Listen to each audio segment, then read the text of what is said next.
Bueno, estamos ya acercándonos al final del libro de los Efesios. ¿Cuántos meses tengo predicando sobre los Efesios? No, todavía el año no.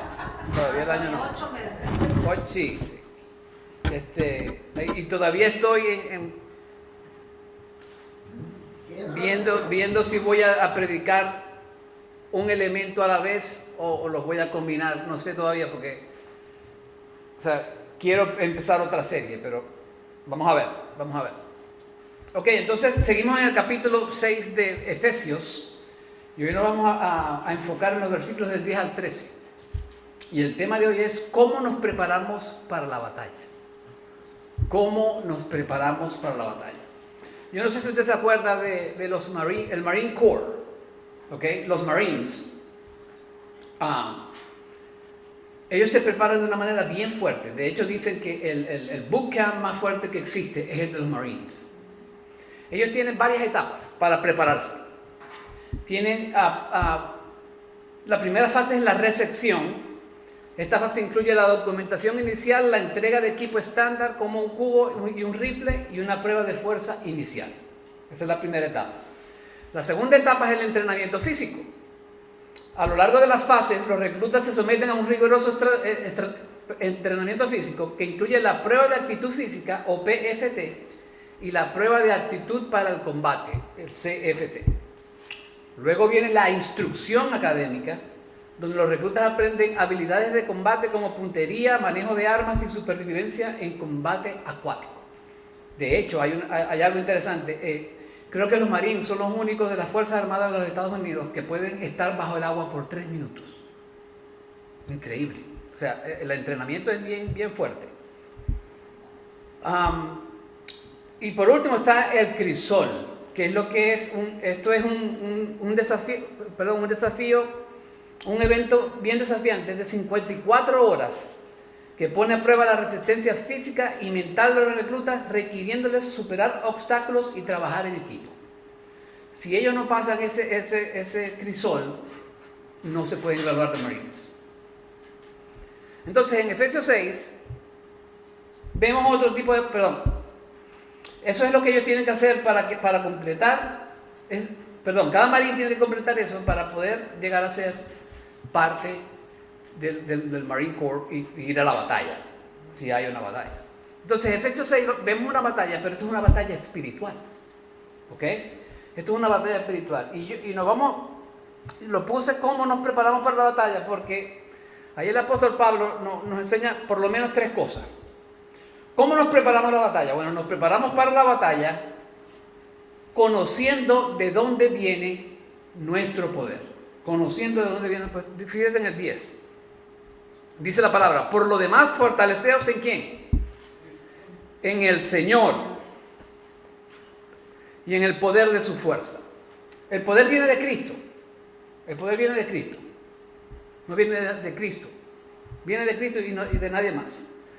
Muchos comentaristas dicen que Pablo está exagerando aquí, porque fíjense que él dice en el 10, como que un sinónimo de la palabra fuerza, fortaleceos, poder y fuerza. Son parecidas esas palabras.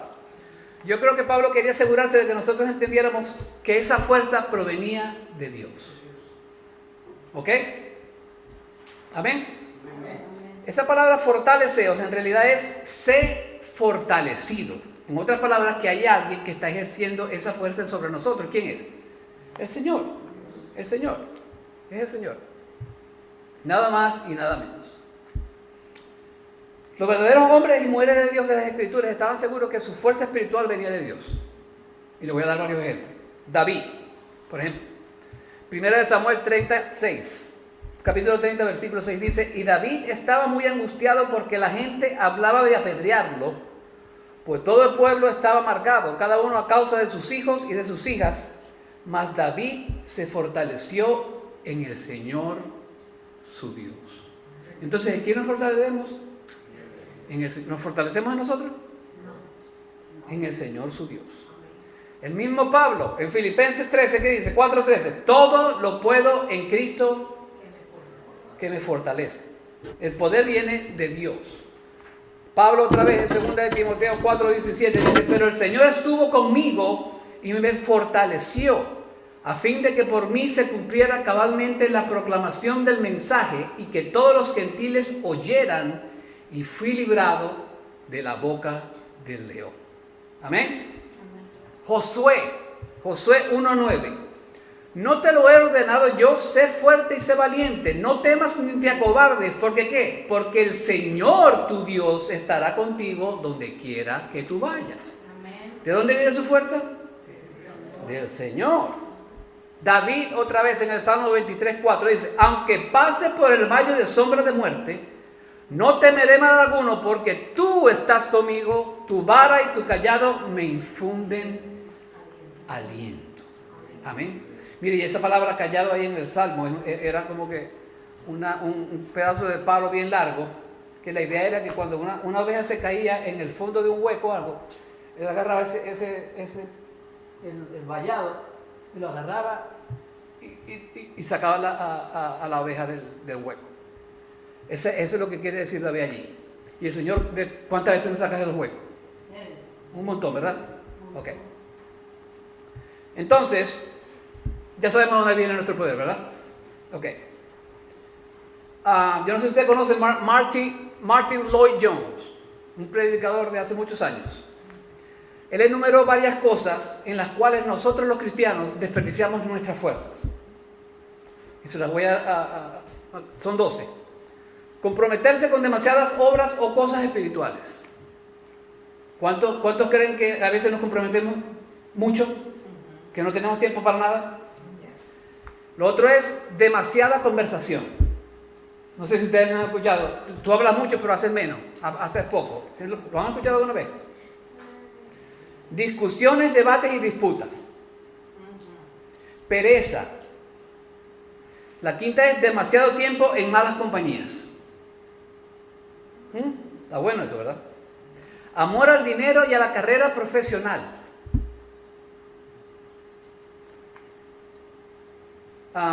¿Dónde me quedé aquí?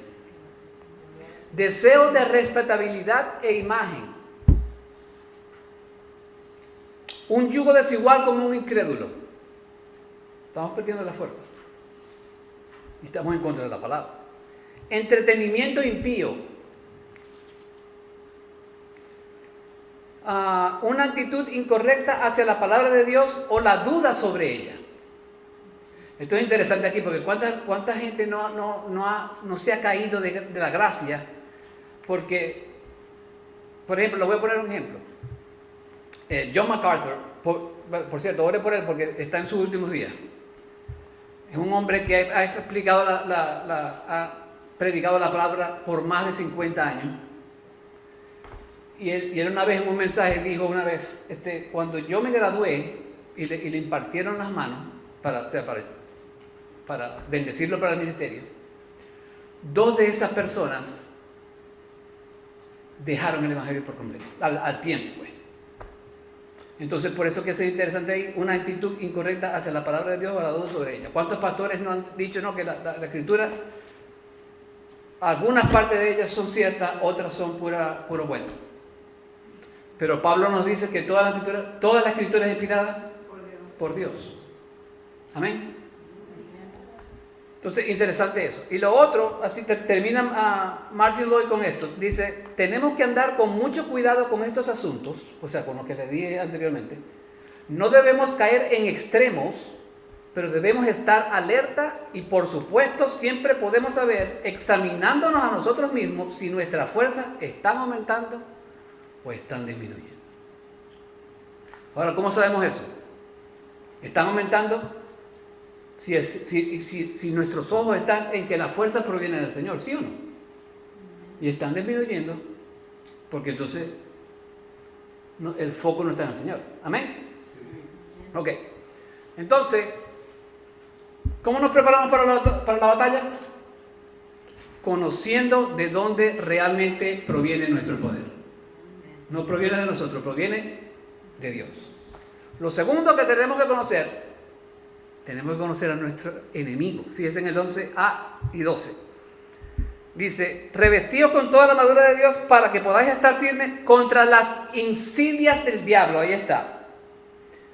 Y después en el 12 dice, porque nuestra lucha no es contra sangre, sino contra principados, potestades, con los poderes de este mundo de tinieblas, contra las huestes espirituales de maldad en las regiones celestiales. Tienen que conocer a su enemigo si usted se va a preparar para la batalla. Su enemigo es aquí llamado el diablo, pero las escrituras, ¿cuántos saben que tiene varios nombres el diablo? Hay varios. Apocalipsis 12:9 dice, es el diablo, Satanás y el engañador. En Juan 8:4 es el padre de la mentira. En Mateo 4:3 es el tentador. En el Apocalipsis 9:11 es llamado el Abadón o el destructor. En Apocalipsis 12:10 es llamado el acusador de nuestros hermanos. Y en Primera de Juan 5:19 es llamado el maligno. Porque más malo que él no hay nadie. Usted tiene que conocer al enemigo si usted se va a preparar para la batalla espiritual que tenemos ahorita. Ahorita está pasando una batalla espiritual. Yo estoy seguro que Satanás está por aquí con los demonios haciéndole caer para que no predique su palabra. Amén. Yo no sé usted, pero a veces los domingos, no todos los domingos, pero a veces yo siento como una presión, y especialmente, bueno, casualmente eso pasa cuando tengo un mensaje que explotó, pero que... Y a veces, y yo he hablado con el pastor Nal, y a él le ha pasado también, que siente como una opresión. ¿Me explico? No sé si a usted le ha pasado eso, pero bueno, tenemos que conocer al enemigo. Mire, ¿quién se acuerda de la película Rocky? Pero yo me vi las 4, son 6. Yo me acuerdo que Rocky, él veía los videos de los boxeadores que él iba a pelear, porque él quería saber cómo le iban a dar para él protegerse de los tumbazos del otro hombre. Pero nosotros no tenemos un video, nosotros tenemos al Dios de Dios y al Rey de Reyes y al Señor de Señores. Amén. Y Él es el que nos va a enseñar a nosotros cómo nos vamos a preparar para la batalla. Amén. Porque estamos hablando de una manera general de la batalla aquí. La semana que viene vamos a empezar con los elementos de la armadura de Dios. Entonces, fíjese, la última parte del versículo 11, ¿qué dice? Nos indica el modus operandi del enemigo. El 11 dice, revestido con toda la armadura de Dios para que podáis estar firmes contra las insidias del diablo. ¿Cuál es el modus operandi? Insidias. Es una palabra que indica... Bueno, ustedes tienen acechanza, que le ponen insidia, que está rara esa palabra, pero... Esa palabra proviene del original griego que significa metodeu, de donde obtenemos la palabra método. Es una palabra que indica el hacer cosas astutas, engañosas, artimañas o trucos. En otras palabras, el ataque de Satanás es metódico, astuto, engañoso y planificado con la finalidad de tratar de destruir al pueblo de Dios. O sea, Satanás no es bruto, él es inteligente. Si no hubiera sido inteligente, Dios no lo hubiera puesto del worship leader cuando era un serafín, cuando no era Satanás. Él es metódico, él es astuto, él es engañoso, él es planificador. Él va a planificar un plan para destruirlo a usted y a mí y a cualquiera. Entonces ya entiende por qué lo tenemos que conocer. Tenemos que conocer al enemigo. Ahora, Satanás no está solo.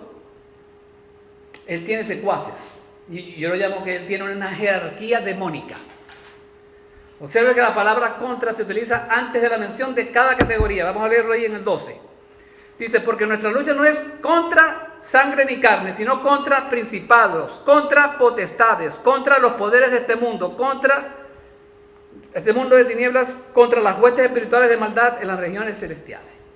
Es una jerarquía. ¿Cuál es esa jerarquía? Bueno, los principales son los jefes oficiales, los más altos, los generales. Las potestades son los oficiales del Estado Mayor, los que están un poquito por debajo, los coroneles y cuestiones así. Los poderes son los comandantes de división. Y las fuerzas espirituales de maldad son los soldados de tropa, los más bajos.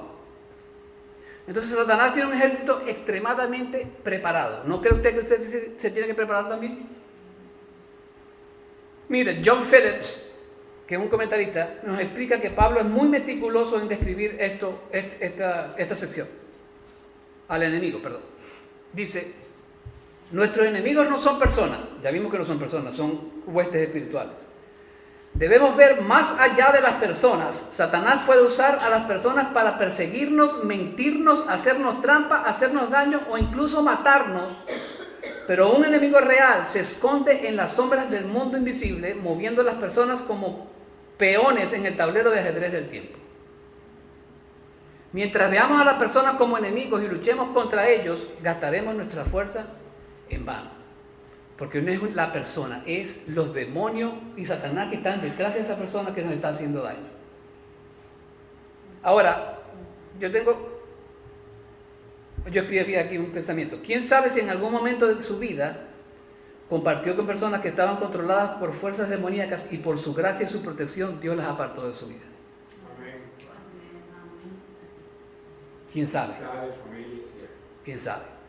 Dos ejemplos de cómo Satanás usa a las personas para lograr sus metas. Judas Iscariote. Juan 13 del 26 al 27 dice la palabra: entonces Jesús respondió: es aquel a quien yo le dé el pedazo de pan que voy a mojar. Y después de mojar el pedazo de pan lo tomó y se lo dio a Judas, hijo de Simón Iscariote. Y después de comer el pan, Satanás entró en él. Entonces Jesús le dijo: lo que vayas a hacer, hazlo pronto. Mire, ojalá que nunca yo le diga a usted eso, porque lo estoy llamando Satanás. Lo que vayas a, bueno, me lo han dicho, pero en broma. Lo que vayas a hacer, hazlo pronto. Lo puedes decir por broma. Hey, Víctor, lo que vas a hacer, hazlo pronto, porque quiero que me traigas un cafecito de allá de Dunkin' Donuts. Entonces, mis hermanos queridos, eso fue un mensaje sublime, ¿verdad? Entonces, nuestra batalla no es contra carne ni sangre, es contra fuerzas espirituales. Fíjense, el otro ejemplo es Pedro.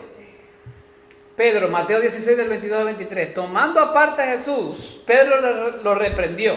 Esto era cuando Jesús iba a la cruz. No lo permita Dios, Señor, eso nunca te acontecerá. Pero volviéndose él, Jesús, dijo a Pedro: quítate delante de mí, Satanás. Y dice: me eres piedra de tropiezo, porque no estás pensando en las cosas de Dios, sino en las de los hombres. Satanás quiso utilizar a Pedro para desviar a Jesús del plan de salvación. ¿Y Pedro quién fue Pedro? Pedro fue Pedro. Pero Satanás lo usó.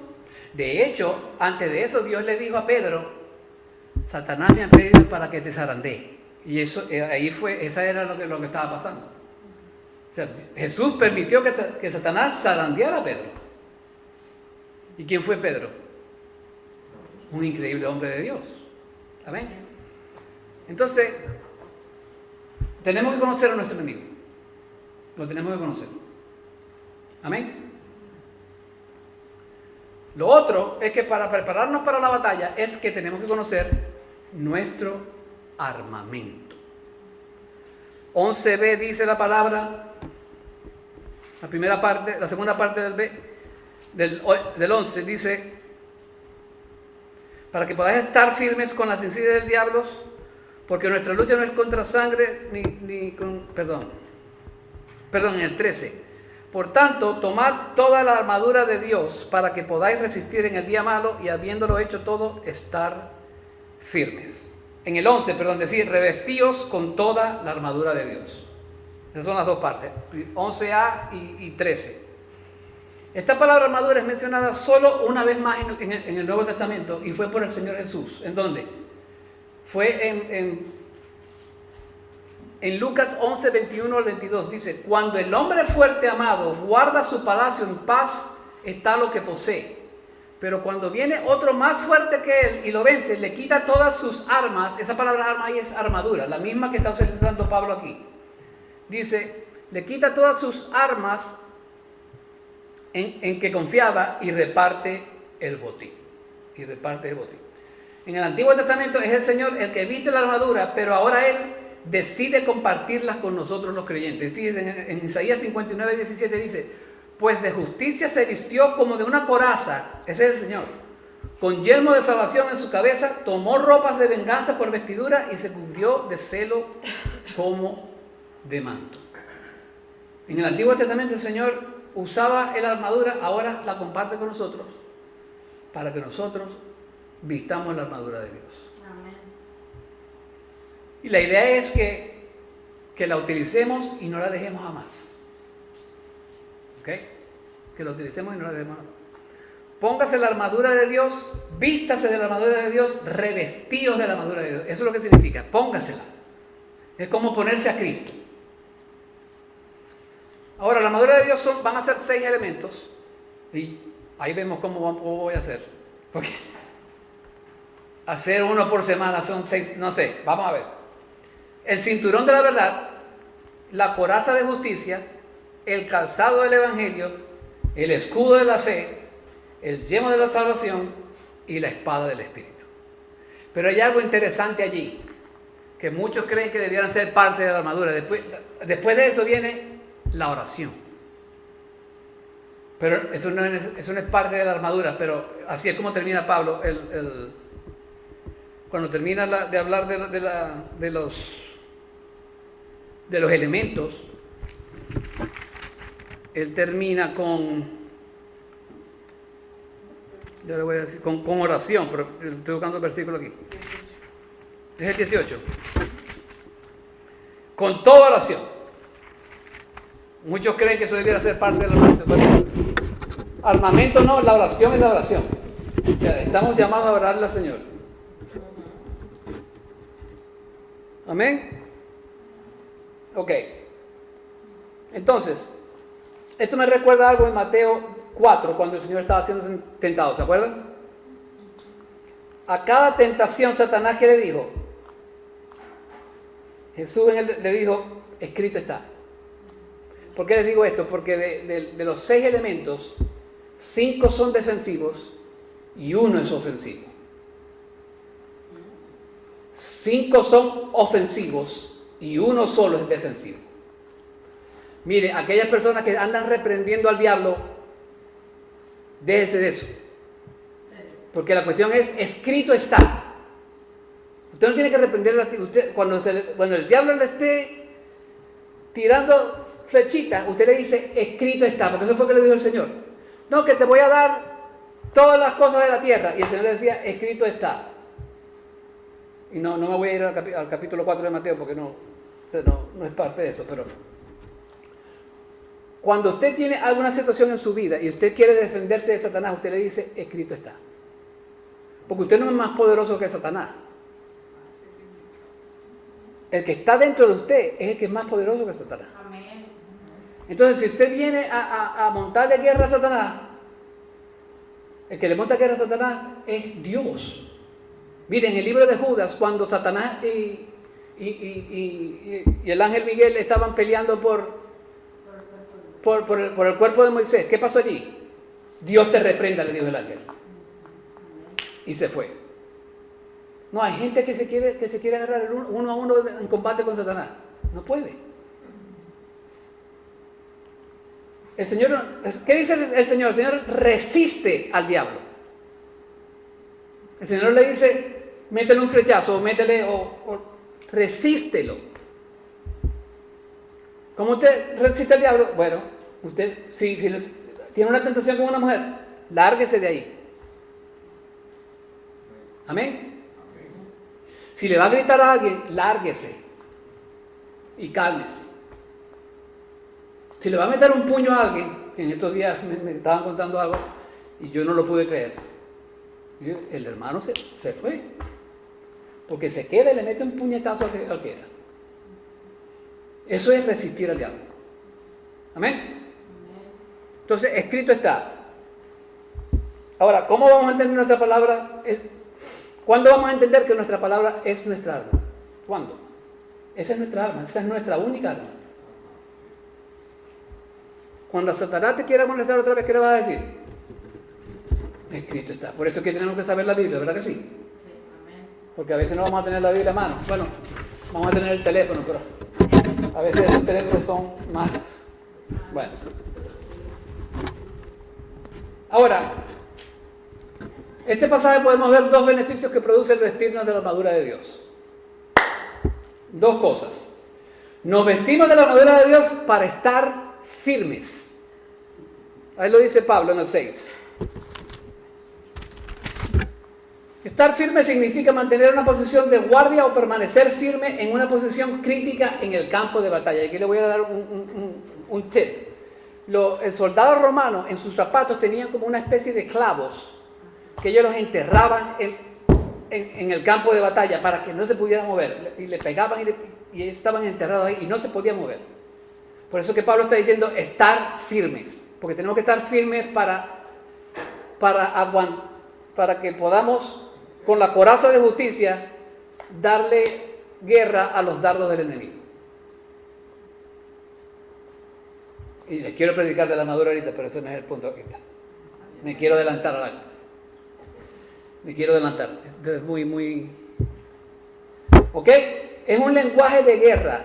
6:11, que dice, revestidos de toda la armadura de Dios, para que podáis estar firmes contra las insidias del diablo. En el 13 dice, por tanto tomad toda la armadura de Dios para que podáis resistir en el día malo.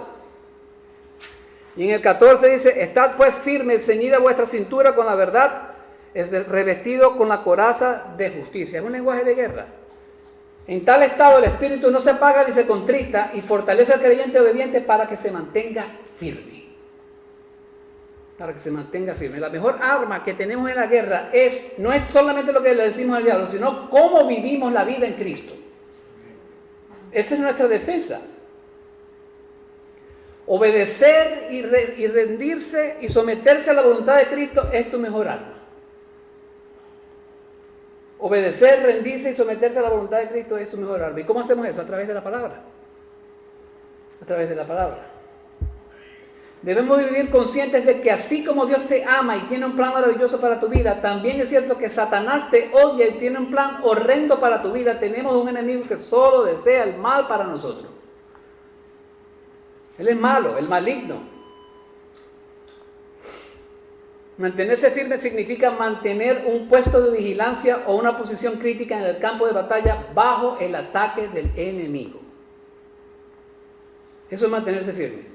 Mire, y esta exhortación que dio Pablo se parece mucho a la que el Señor le dio a la iglesia de Tiatira en Apocalipsis 2:25, que le dijo, resistan hasta que yo venga. Resistan hasta que yo venga. O sea que debemos resistir ¿cómo? Con la armadura de Dios. Con la armadura de Dios. Hasta que Él venga. Eso me llena de esperanza, pero también me llena de terror, porque los ataques de Satanás no van a parar. Amén. Entonces, el creyente necesita ser fortalecido interiormente, dejando que nuestra mente sea impactada por la verdad y permitiendo que el Espíritu de Cristo nos motive y vivamos a su vida a través de nosotros.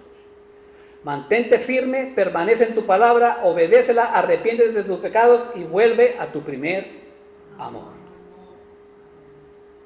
Mire, esto me recordó de David en el Salmo 51 que dijo, restitúyeme el gozo de tu salvación y sosténme con un espíritu de poder. Wow. ¿Quién cree que el poder sostenedor de Dios es grande? ¿Quién cree que cuando pecamos necesitamos el poder del Señor para dejar nuestros pecados y experimentar nuevamente el gozo de su salvación? Mire, eso es como si David estuviera diciendo, Señor, recuérdame cómo yo me sentí cuando te recibí como mi único Señor y Salvador. Eso es tener gozo de la salvación, hermano. Restitúyeme el gozo, porque cuando usted peca, ¿qué pasa? Como dicen los mexicanos, se agüita uno. Señor, recuérdame el gozo de tu salvación. Porque David había pecado con Bathsheba. Ese es el contexto. Y David le dice, Señor, restitúyeme el gozo de tu salvación. Increíble. Utiliza la armadura de Dios y mantente firme. Lo segundo es que nos vestimos de la armadura de Dios para resistir el día malo. ¿Cuál es el día malo? Cualquier día donde el enemigo le está atacando. Ese es el día malo. Cada día de tentación es un día malo para el cristiano. La frase el día malo al menos implica que no todos los días son malos, ¿verdad? Y eso es bueno. Algunos días, como todos hemos experimentado, son peores que otros. Mire, hay épocas en nuestras vidas en las que las presiones son más intensas y en las que los problemas, las pruebas y las tentaciones parecen acosarnos todas a la misma vez. Pero tenemos la armadura de Dios. Sin duda, estos se clasificarían, estos días malos. Esta frase probablemente no se refiere a un día literal de 24 horas, sino más bien puede ser un día, una semana, un año, lo que sea. En un periodo indeterminado. Así que, aunque no todos los días son malos, debemos estar de acuerdo con la palabra de Dios cuando nos dice que en general la vida es una lucha implacable. La lucha varía en intensidad de vez en cuando, pero se extiende desde la cuna hasta la tumba. El Señor dijo, resistid hasta que yo venga. Satanás no se va a parar. Resistid hasta que yo venga. Y para terminar, hay un escritor puritano que se llama William Gurnall, que dice, en el cielo no apareceremos con armadura, sino con vestiduras de gloria. Pero aquí debemos usarlas día y noche, verdaderos soldados de Cristo. No debemos confiar en la armadura de Dios, sino en el Dios de la armadura. Porque todas nuestras armas son solo poderosas por medio de Dios. Escuche eso. Porque todas nuestras armas son solo poderosas por medio de Dios. Vamos a orar. Padre Celestial, gracias por la armadura que tú nos has proveído, Señor. Gracias, Padre, por las fuerzas que tú nos das día tras día para vivir nuestra vida, Señor. Definitivamente que Satanás nos ataca día tras día a través de diferentes formas, Señor. Y nosotros debemos conocerlo a Él para ver cómo Él nos va a atacar. Para que así, Señor, nosotros podemos aplicar la armadura de Dios como tú nos has enseñado. Ayúdanos, Padre, en este día. Bendice a mis hermanos aquí presentes. Y dale una bendición exquisita a cada uno de ellos en esta mañana, Señor. Gracias por el sol, gracias por la luz del sol. Gracias por ti, Señor, porque tú eres el sol de justicia, según Malaquías. Gracias, Padre Santo, en el nombre de tu Hijo Jesús. Amén.